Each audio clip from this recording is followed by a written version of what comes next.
Grace and peace to all of you. This morning, we are looking at a funeral story that happened a long time ago in ancient Egypt. It's not about the person who had passed away. Instead, our focus this morning is on the one who held the funeral, the person by the name of Joseph.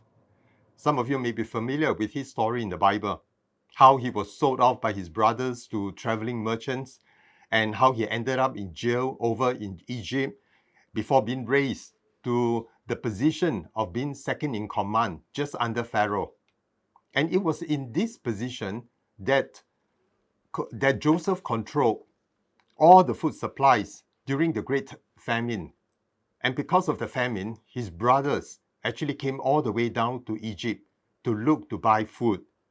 And their encounter and reconciliation with Joseph ended up with Jacob, their father, bringing the entire tribe all the way down to Egypt to stay.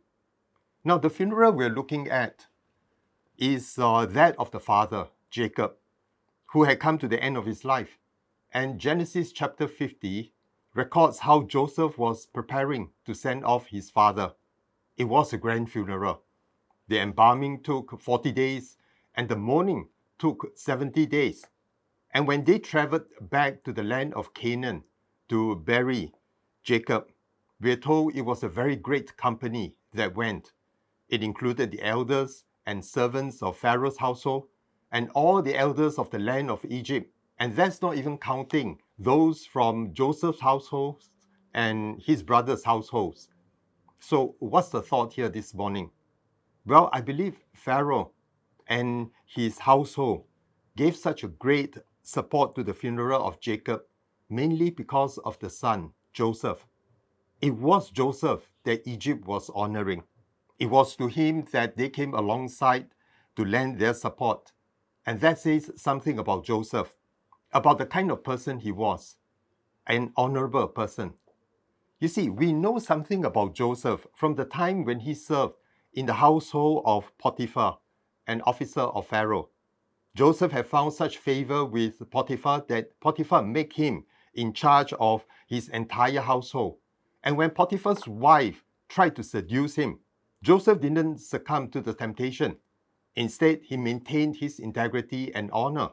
And that landed Joseph in jail when Potiphar's wife falsely accused him.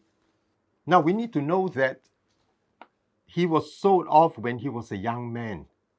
He didn't get to enjoy most of life's pleasures and luxuries in his father's house.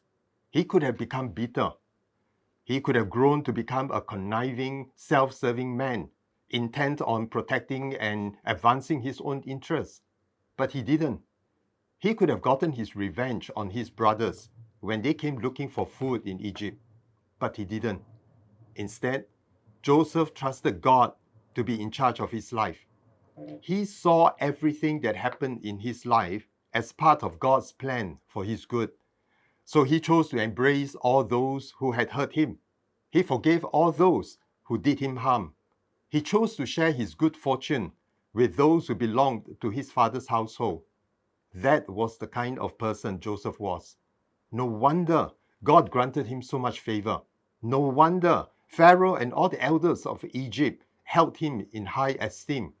No wonder they honored Joseph by accompanying him as he brought his father Jacob to his burial place. So what does he say to us? When life deals us a bad hand, what we hear about Joseph here may encourage us to maintain our integrity and honor in spite of all the disadvantages we keep getting in life, that we can choose to trust God, that He will cause all things in our lives to turn out for good, for our welfare. And the greatest testimony we can have of ourselves is the testimony others have of us. So may God bless us richly this day and always when we choose to live our lives in full trust and confidence in God's plan and goodness for our lives. God bless you.